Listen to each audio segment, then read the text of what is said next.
Curso Básico de Espiritismo, livro 2, com Tatiana Benites, baseado nos livros da Federação Espírita do Estado de São Paulo, FEESP. Olá, seja muito bem-vinda a mais um estudo do livro básico de Espiritismo. Hoje a gente vai começar o livro do segundo ano, né? Os livros da FEESP. Então a gente começa hoje pela primeira aula, que tem como tema Não Vim Destruir a Lei. E a parte primeira, que é a parte A, né, diz o seguinte: a lei, Moisés e Cristo. E diz assim: não penseis que vim destruir a lei ou os profetas. Não vim para destruí-los, mas para dar-lhes cumprimento. Mateus, versículo 17. E então a lição começa. Moisés, profeta e legislador, revelou aos homens a existência de um Deus único, criador de todas as coisas, e promulgou a lei do Sinai. É a esta lei que Cristo refere-se enquanto regra suprema da vida privada e comunitária até então. Importa, porém, distinguir as duas partes que compõem a lei mosaica: a lei de Deus promulgada sobre o Monte Sinai e a lei civil ou disciplinar estabelecida por Moisés. Uma é invariável, a outra é apropriada aos costumes e ao caráter do povo e se modifica com o tempo. Isso foi extraído do Evangelho segundo o Espiritismo, está no capítulo 1, nos itens 1 e 2. A lei divina está formulada no Decálogo e possui um caráter divino e universal. Todas as demais são leis estabelecidas por Moisés, obrigado a manter pelo temor um povo turbulento e indisciplinado, no qual tinha que combater abusos e preconceitos arraigados. Ao afirmar que não veio destruir a lei, Jesus referia-se à lei de Deus, a qual veio desenvolver, dar seu verdadeiro sentido e apropriá-la ao grau de adiantamento dos homens. Importa considerar, pois, o ponto de vista renovado sob o qual Jesus considera a divindade e, portanto, a lei. 1. Deus já não é o legislador implacável, vingativo e justiceiro, mas um Deus clemente, soberanamente justo e bom, cheio de mansidão e misericórdia, e dá a cada um segundo as suas obras. Jesus deu continuidade a essa lei da justiça divina, porém acrescentou que essa lei é o amor, e nela encontra-se o princípio dos deveres para com Deus e para com os outros homens, amar a Deus sobre todas as coisas e ao próximo como a si mesmo. E acrescentou: esta é toda a lei e os profetas. Item 2. Já não é o Deus de um único povo privilegiado, o Deus dos exércitos presidindo aos combates para sustentar a sua própria causa contra o Deus dos outros povos, mas o Pai comum do gênero humano que estende a sua proteção sobre todos os seus filhos. Isso está na Gênesis, capítulo 1, item 23. A lei divina é universal e não particular. Item 3. Na época de Moisés, a vida religiosa apoiava-se em rituais, sacrifícios e cultos de adoração, pois necessitava-se de uma representação semimaterial, como a que então lhes oferecia a religião hebraica. Jesus nos ensina a lei de adoração, mas modifica-lhe o fundo e a forma, ao combater constantemente o abuso das práticas exteriores. Item 4. Para dar autoridade às leis, Moisés teve que atribuir-lhes uma origem divina, como o fizeram todos os legisladores dos povos primitivos. A autoridade do homem devia apoiar-se na autoridade de Deus, um ser que transcendia a condição humana. Todavia, o papel de Jesus não foi o de um legislador moralista, cuja autoridade era apenas a sua palavra, mas que decorria da natureza excepcional de seu próprio espírito, de sua ascendência moral sobre os demais, pois ele referia-se à lei divina, à vontade do Pai, com a qual estava plenamente identificado.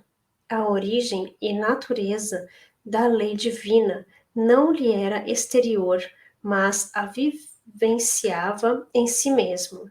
Expressava a imanência divina pelos prodígios que operava. É assim que a lei moral emanava de sua própria autoridade. A compreensão dos atributos de Deus e de suas leis, de par com a da imortalidade da alma e da vida futura, são de suma importância, pois modificam profundamente as relações mútuas entre os homens, a vida, os costumes e obrigações. Esse é o ponto capital na revelação de Cristo, que veio modificar as relações entre os homens, mas cuja importância não foi compreendida suficientemente. Não obstante, Jesus não disse tudo, e sobre algumas questões limitou-se a lançar a semente de verdades que ele mesmo declarou não poderem ser tão compreendidas. Era preciso que novas ideias e novos conhecimentos viessem nos dar a chave.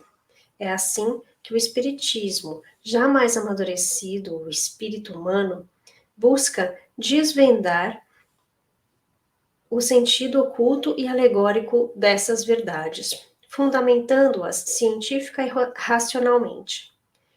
Importa ainda considerar que, se a lei do Antigo Testamento está personificada em Moisés e a do Novo Testamento em Cristo, já a terceira revelação da lei divina não está personificada em ninguém, pois as leis morais são produto do ensinamento de uma pleiade de espíritos, que são as vozes do céu, em todas as partes do mundo. Da mesma maneira, porém, que Jesus afirmou: não vim destruir a lei, mas dar-lhe cumprimento, que está em Mateus, versículo 17. Também o Espiritismo em nada ensina contrário aos mandamentos morais de Jesus, mas desenvolve-os, explica-os, torna claro para todos o que fora dito de forma alegórica. Com efeito, pode-se afirmar que as leis morais contidas em O Livro dos Espíritos nada mais são que os imperativos morais ensinados por Jesus, porém articulados à luz da razão, ou seja, da filosofia, na medida em que a referida obra consiste em princípios racionais que visam fundamentar o Evangelho segundo o Espiritismo.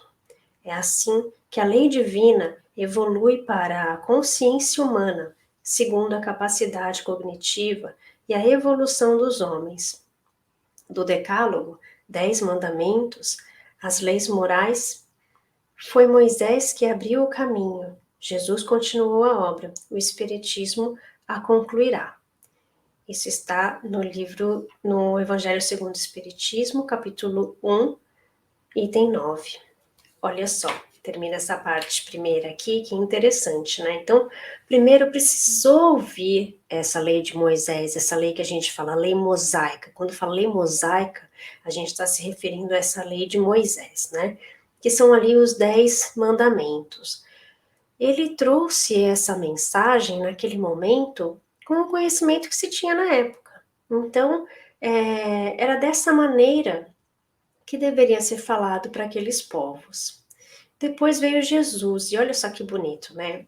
Jesus, ele veio para ensinar o amor, né? Ele deu continuidade à lei de justiça divina, né? E ele veio para acrescentar que a lei divina precisava do amor. E como é que ele ensinou isso? Ele ensinou isso através do próprio exemplo. Ele não ficou só na teoria. Ele fez tudo o que ele falava. Ele pregava, mas ele era o exemplo.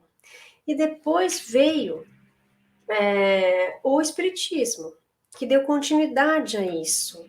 Ou seja, ninguém apagou o que foi feito antes. Jesus não veio para anular o que Moisés falou, o Espiritismo não veio para anular o que nenhum dos dois falaram. Muito pelo contrário, né? Veio para acrescentar e veio para dizer: olha, nós tomamos como base tudo o que Jesus está falando.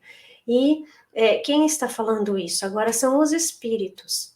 Então, os espíritos, que antes era sempre uma personificação de uma pessoa, né? Primeiro veio Moisés, que foi uma pessoa, depois Jesus, que veio como um humano, né? Como uma pessoa, para nos dar o exemplo.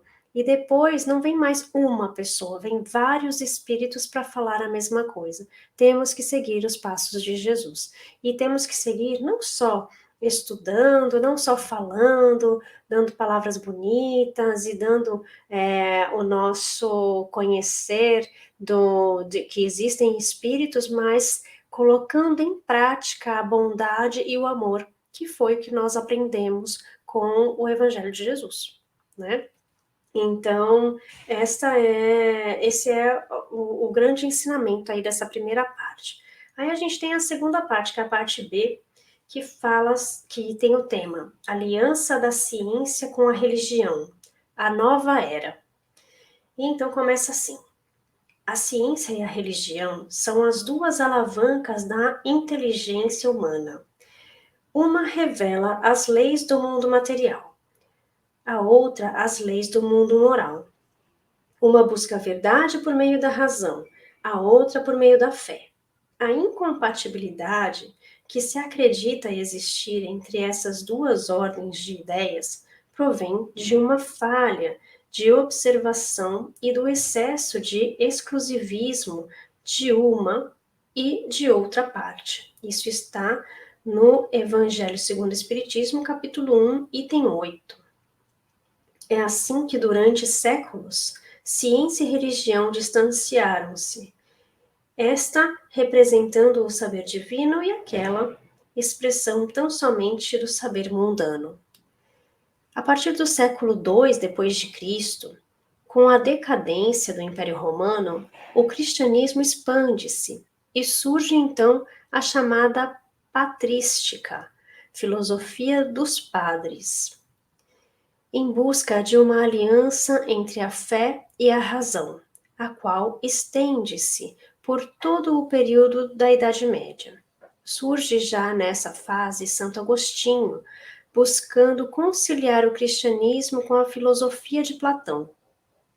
No século XVIII, chamado o Século das Luzes, surge o movimento intelectual conhecido como Iluminismo, o qual exalta a capacidade humana de conhecer e agir à luz da razão. Em lugar de explicações religiosas, o Iluminismo funda a lei moral na lei natural e na própria razão. É nesse contexto que surge a doutrina espírita no século XIX, realizando a tão pretendida aliança da fé com a razão, da religião com a ciência. Até então, cada uma encarando as coisas de seu ponto de vista exclusivo. Ciência e religião repeliam-se. Era necessário um traço de união que as ligasse. Esse traço está no conhecimento das leis que regem o mundo espiritual e suas relações com o mundo corporal. Leis tão imutáveis como as que regulam os movimentos dos astros e a existência dos seres. Isso está no Evangelho segundo o Espiritismo, capítulo 1, item 8. O Espiritismo veio dessa forma, no momento propício, trazer preciosa cota de novos conhecimentos, fundamentando o ideal religioso na ciência, pois se é exato que a religião não pode prescindir dos fatos naturais comprovados pela ciência, esta, por sua vez, jamais atingiria seu fim último ao desprezar a realidade espiritual.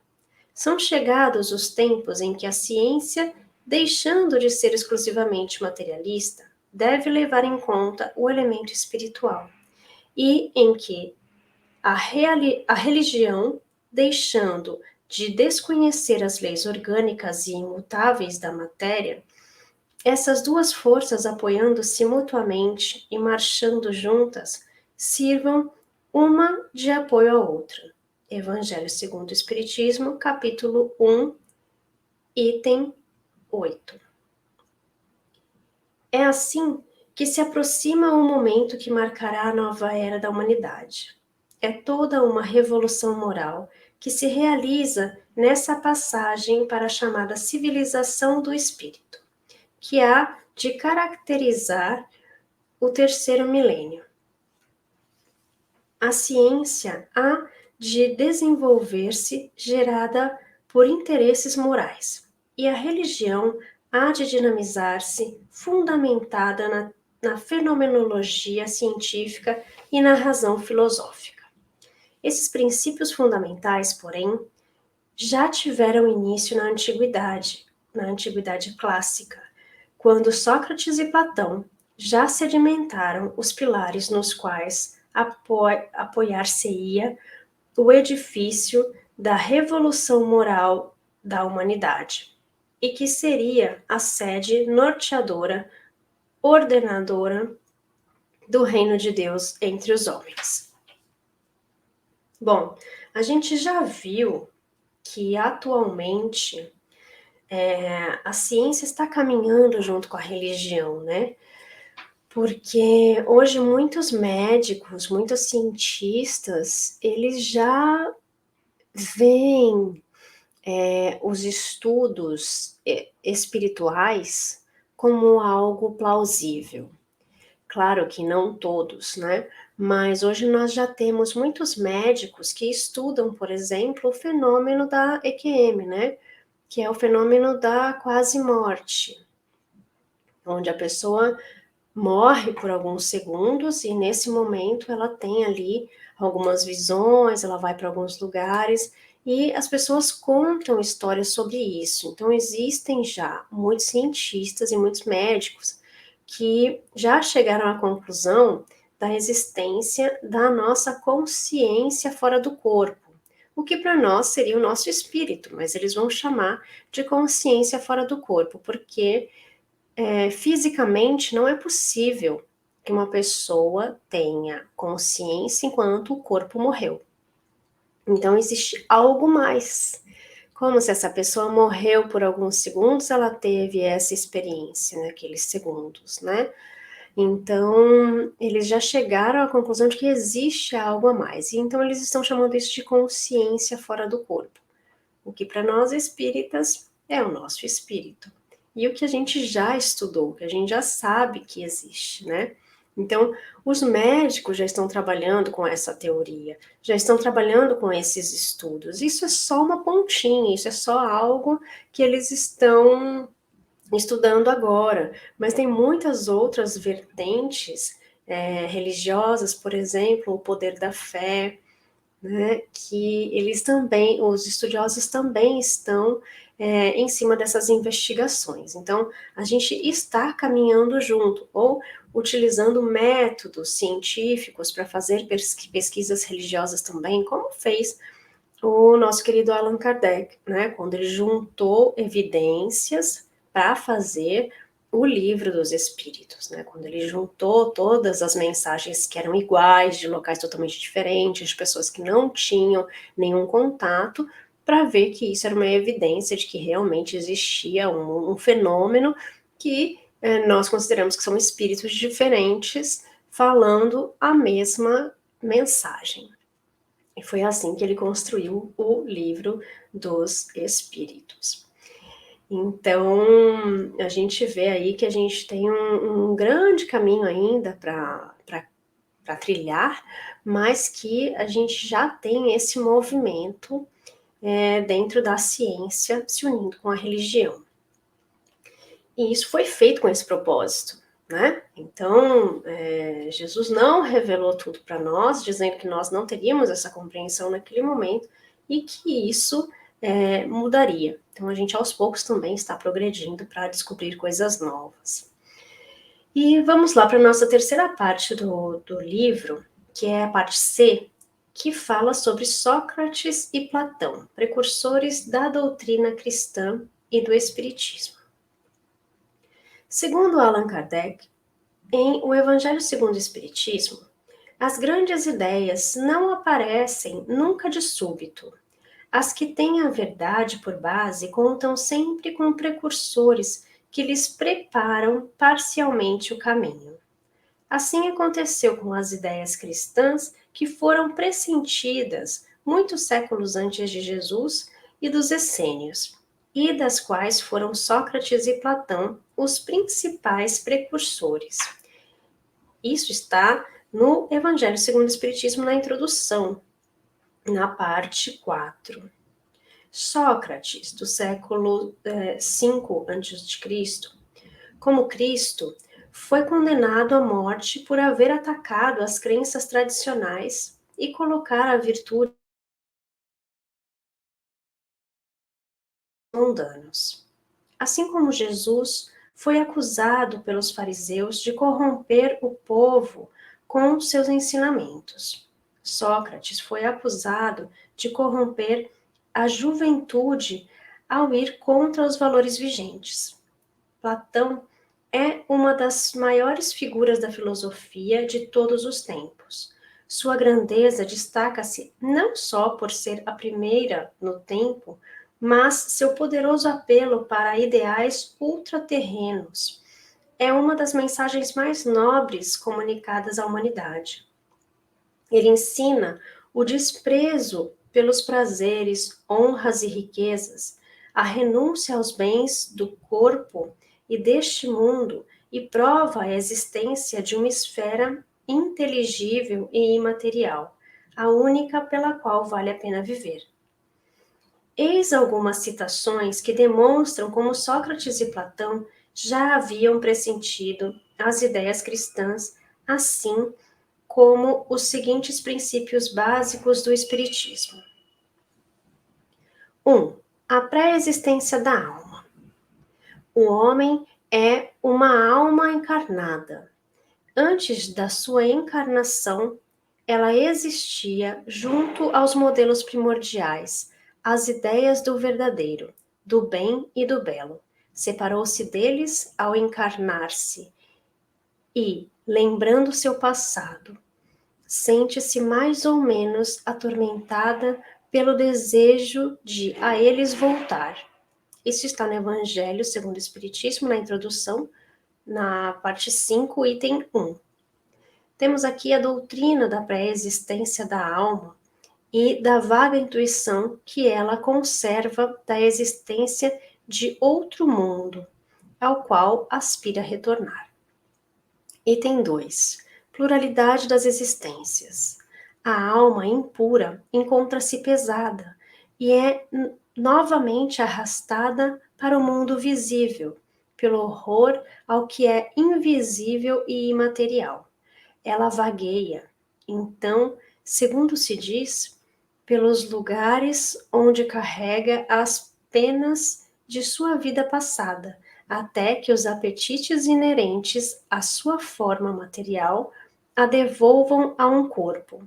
Evangelho segundo o Espiritismo, introdução, parte 4, item 4.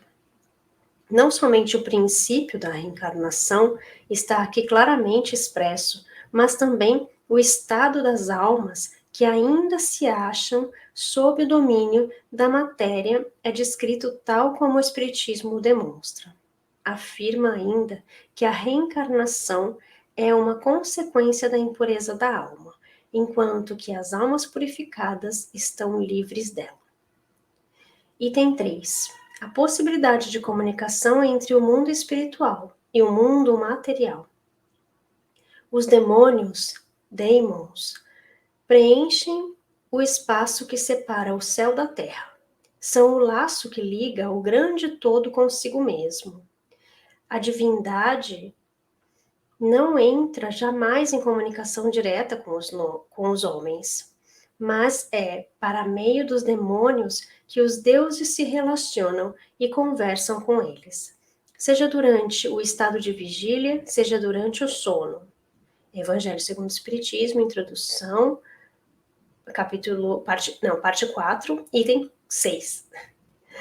A palavra daimon, da qual se originou o demônio, não se aplica exclusivamente aos seres malfazejos, mas aos espíritos em geral, entre os quais se distinguiam os espíritos superiores, chamados deuses, e os espíritos menos elevados, que se comunicavam diretamente com os homens.